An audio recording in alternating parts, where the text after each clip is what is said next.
Question first is redressal of employee grievances covers।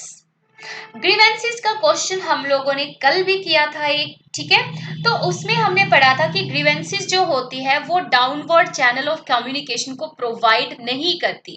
Grievances can be real और imaginary. अगर कोई person अपनी job से रिलेटेड वो बर्डन फील कर रहा है, वो उसमें इंटरेस्ट फील नहीं कर रहा है, तो वो ग्रीवेंस कहलाएगा। अब ये जो कंप्लेंट्स है, ये जो ग्रीवेंसेस है, रिड्रेसल का मतलब होता है इनका क्या सॉल्यूशन है।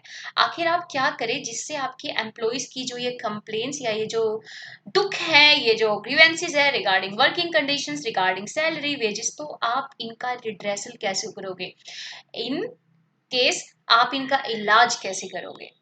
Option A, positive attitude towards employee grievances and readiness to help. आप अपने एम्प्लॉय की जो कंप्लेंट्स है उनकी तरफ आपका पॉजिटिव एटीट्यूड है, मींस आप उनका फीडबैक सुनते हो और उनको हेल्प प्रोवाइड करने के लिए आप रेडी रहते हो। क्या ये सॉल्यूशन है। Option B, institutionalising and expeditious machinery for resolving employees grievances.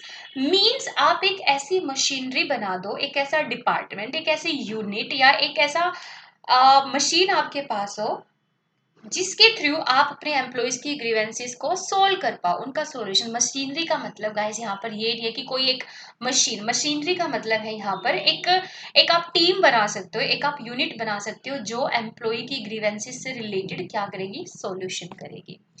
Option C, equitable. Equitable का मतलब होता है equal, equal wages and salary system. Means एक लेवल पर काम करने वाले जो एम्प्लॉय है, आप उनके साथ पार्शियलिटी ना करें, फेवरेटिज्म ना करें और उनको इक्वल वेजेस और सैलरी प्रोवाइड करें। देखो यहाँ पर ये हो सकता है भी परफॉर्मेंस के बेस पर आप बाद में सोचोगे या जो भी वैल्यूएशन के बारे में बाद में सोचोगे, लेकिन अगर कोई दो पर्सन ए और बी दोनों ही इक्वल काम कर रहे हैं, दोनों की इफेक्टिवनेस और एफिशिएंसी लेवल सेम है, तो आपको उन दोनों को सेम वेजेस प्रोवाइड करने। So this is the option C and option D both A and B.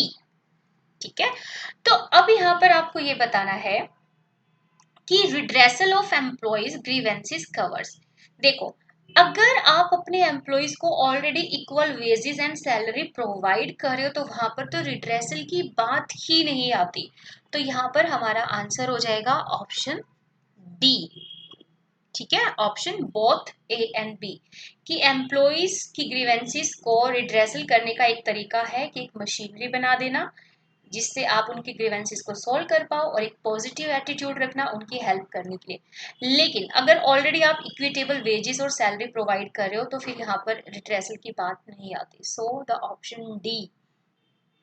Question second, performance appraisal includes. Performance appraisal के अंदर इंक्लूडेड है और यू कैन से शामिल है। Option A, help employee in self appraisal. Option B, review this performance in relation to the objectives and other behaviors. Option C, check reviews done by the superiors. Option D, send summary informations for central storage and use. And option D, all of these. So guys, जब भी हम लोग performance appraisal की बात करते हैं हमेशा हम लोग ये सोचते हैं कि सुपीरियर्स जो होते हैं, बॉस जो होते हैं, वो अपने एम्प्लॉय का परफॉर्मेंस अप्रेजल करता है।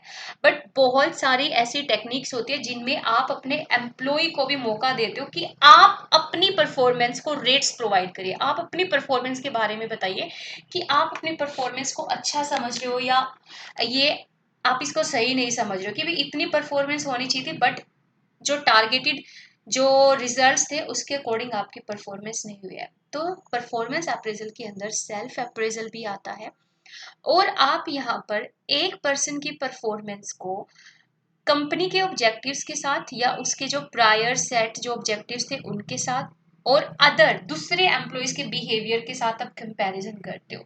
जैसे हम जो भी वैल्यूएशन के अंदर करते हैं ना, जो भी वैल्यूएशन के अंदर आप क्या करते हो, एक जॉब को आप कंपनी की अदर जॉब्स के साथ आप कंपैरिजन करते हो, देन आप डिसाइड करते हो कि भी कौन सी जॉब की वैल्यू ज़्यादा है। इसी तरह से आप एक एम्प्लॉय के बिहेवियर को, उसकी परफॉर्मेंस को ऑब्जेक्टिव्स के साथ भी कंपेयर करते हो और दूसरे एम्प्लॉयज के बिहेवियर के साथ भी। Option C, check reviews done by the superior. हर एक सुपीरियर ने अपने अपने एम्प्लॉय को जो भी रिव्यू प्रोवाइड किए हैं उन रिव्यूज को भी चेक किया जाता है। ऐसा पता है गाइस क्यों किया जाता है? क्योंकि कई बार ये जो सुपीरियर्स होते हैं ना, ये पर्सनल बायस का यूज कर लेते हैं रिव्यू प्रोवाइड करने में। मीन्स मान लो एम्प्लॉय के साथ इनका कभी लड़ाई झगड़ा हुआ हो और इन्हीं की गलती हो बल्कि सुपीरियर की, तो ये ना वहां पर पर्सनल बायस यूज करके एम्प्लॉय के रेट्स रिव्यू में कमी करते हैं, फीडबैक में। And option D, send summary. अब सेंट्रल स्टोरेज को या सेंट्रल डिपार्टमेंट को या जो भी मेन अथॉरिटी है उसको इन्फॉर्मेशन क्यों भेजी जाती है about the performance of employees, so that वो फाइनली डिसाइड कर सके कि भी एम्प्लॉय को रखना है या निकालना है, सैलरी बढ़ानी है या घटानी है, प्रमोशन करना है या डिमोशन करना है। So all the options are included in performance appraisal and our answer will be option E. ठीक है, आई नो हमारे नेट एग्जाम के अंदर 4 ऑप्शन पूछे जाते हैं, बट मुझे यहाँ पर आप लोगों को कुछ परफॉर्मेंस अप्रेजल के बारे में एक्स्ट्रा पॉइंट्स पढ़ाने थे, तो मैंने क्वेश्चन के अंदर उन सभी पॉइंट्स को पुट अप कर दिया। Okay, so let's move on to the third question. So इस तरह से ना गाइस आप लोग अपने घर पर भी प्रैक्टिस कर सकते हो। Question third guys, disciplined behavior of employees is a condition of efficient performance in। अगर आप चाहते हैं आपके एम्प्लॉय एफिशिएंटली और इफेक्टिवली काम करें आपकी कंपनी के अंदर, तो वहां पर एक कंडीशन अप्लाई होना बहुत जरूरी है, वो है एम्प्लॉय का डिसिप्लिन होना। अगर आपका एम्प्लॉय डिसिप्लिन नहीं होगा, उसका बिहेवियर डिसिप्लिन नहीं होगा, तो वो कभी भी कंपनी को अपना फुल कंट्रीब्यूशन नहीं दे पाएगा, वो अपनी एफिशिएंसी का फुल यूटिलाइजेशन नहीं कर पाएगा। हो सकता है वो बहुत इंटेलिजेंट है, स्मार्ट है, मतलब इफेक्टिव है, एफिशिएंट है, बट स्टिल जब तक वो अपना बिहेवियर में चेंज नहीं करेगा तो काहे की उसकी एफिशिएंसी गाइस। ओके, सो तो कहाँ पर जरूरी है एम्प्लॉय का discipline behaviour? Option A, industrial enterprises. Option B, communication. Option C, personnel department. या ऑप्शन डी, सैंपल यूनिट्स। अब आप लोग ये कहोगे कि मैम एक डिसिप्लिन बिहेवियर तो कम्युनिकेशन के अंदर भी जरूरी है, अगर कोई एम्प्लॉय दूसरे एम्प्लॉय से या अपने बॉस से बात कर रहा है। जो पर्सनल डिपार्टमेंट होता है वहां पर भी एक डिसिप्लिन बिहेवियर ही होना चाहिए। और जो सैंपल यूनिट्स का तो यहाँ पर गाइस कोई लेना देना ही नहीं है। सैंपल यूनिट्स का मतलब क्या होता है? आपने फॉर एग्जाम्पल कोई नया प्रोडक्ट बनाना है लेकिन आपने सिर्फ शुरू में 100 यूनिट्स बनाई, ठीक है, तो डिसिप्लिन बिहेवियर का और यूनिट्स का तो यहाँ पर कुछ लेना देना नहीं है। लेकिन अगर हम यहाँ पर आंसर ए कर देते हैं तो एक इंडस्ट्रियल एंटरप्राइज के अंदर ये सारी चीजें आती है, कम्युनिकेशन, पर्सनल डिपार्टमेंट। तो एक एम्प्लॉय के लिए कंडीशन अप्लाई होती है कि उसका बिहेवियर डिसिप्लिन्ड होना चाहिए ताकि वो अपनी एफिशिएंट परफॉर्मेंस दे पाए। मैंने पहले कहा था जब हम एफिशिएंसी के बारे में बात करते हैं that means we are talking about the quantity, and जब हम लोग इफेक्टिवनेस के बारे में बात करते हैं तब हम बात करते हैं क्वालिटी। इन दोनों से रिलेटेड ना गाइस एक स्टूडेंट से रिलेटेड भी एक बहुत ही मोटिवेशनल सेशन यहाँ पर मैं बनाना चाहूंगी, जिसपे मैं बताऊंगी कि एक स्टूडेंट इफेक्टिव हो सकता है और एक स्टूडेंट एफिशिएंट हो सकता है, लेकिन कॉम्पिटिटिव एग्जाम में वही स्टूडेंट आगे निकलता है जो इफेक्टिव एंड एफिशिएंट बोथ है। मींस वो क्वांटिटी से पढ़ता भी है और उसको लंबे टाइम तक, मतलब वो क्वालिटी स्टडी भी करता है और क्वांटिटी स्टडी भी करता है। Fourth question guys, match the list का क्वेश्चन है। लिस्ट वन, यहाँ पर आपको दिए गए हैं टाइप ऑफ स्किल टेस्ट, और लिस्ट टू जो है इसमें आपको दिए गए हैं सब types of test. List one में है aptitude test, achievement test, situational test, personality test. List B में है सब type of test, skill test, job knowledge test, group discussion and projective test. आपको लिस्ट 1 की आइटम्स को लिस्ट 2 की item के साथ मैच करना है और फिर आपको यहाँ पर राइट कोड आइडेंटिफाई करना है। अगर हम बात करें एप्टीट्यूड टेस्ट की, तो एप्टीट्यूड टेस्ट में देखा जाता है आपकी स्किल्स को। अचीवमेंट टेस्ट में आपको मतलब अपनी जॉब से रिलेटेड आपको कितनी नॉलेज है, या आपने इस जॉब पर जो 5-6 साल काम किया आपने कितना अचीव किया है। और वो अचीवमेंट किसके बेस पर होती है, जॉब के रिगार्डिंग नॉलेज के बेस पर होती है।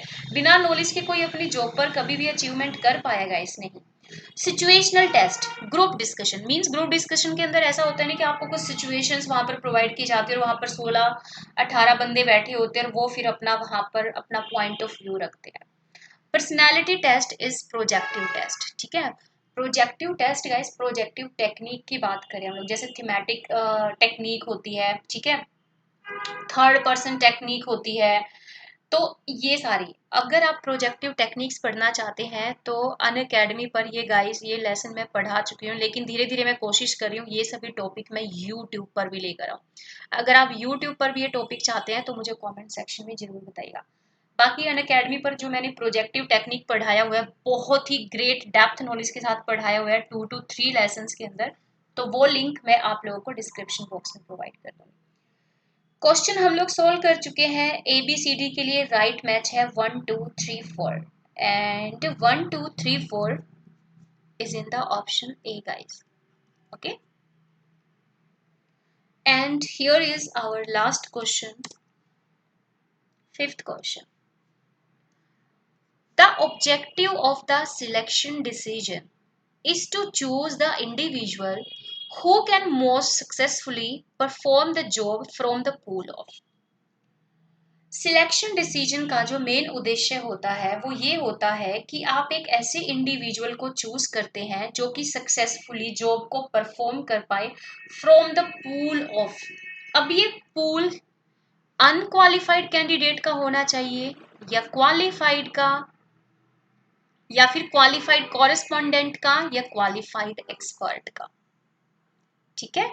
तो जब हम रिक्रूटमेंट की बात करते हैं तो रिक्रूटमेंट के अंदर हो सकता है 1000 एम्प्लॉय ने अप्लाई किया हो, लेकिन इन 1000 में से हर कोई तो क्वालिफाइड या आपकी जॉब के लिए सुटेबल नहीं हो सकता ना।